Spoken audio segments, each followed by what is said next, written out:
Hey guys, in this video, I'll show you how to hide the Grindr app, and this is exactly what I do. Now, before we get into it, I just want to apologize for taking a video like this because when you screen record with Grindr, it just turns the whole screen black. I guess they're trying to hide everything, but we do get creative, so here we are. Now, if you are interested in inbox or any other section, don't worry, just come here to browse first so we can access our profile icon here at the top left. I want you to go ahead and click on your profile icon here at the top left, and then I want you to scroll down to settings. Now here under settings, what we're looking for, guys, is this option right here. So pin, first I like to set a pin. Now I'll show you why. So we'll set a pin. We're going to enable this.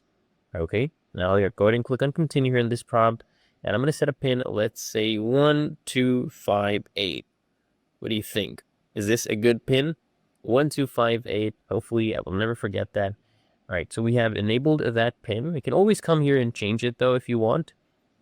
All right, now we'll go back.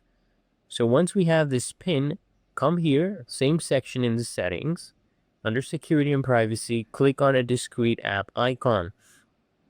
What I like to do is go ahead and use this one. This is the to-do list.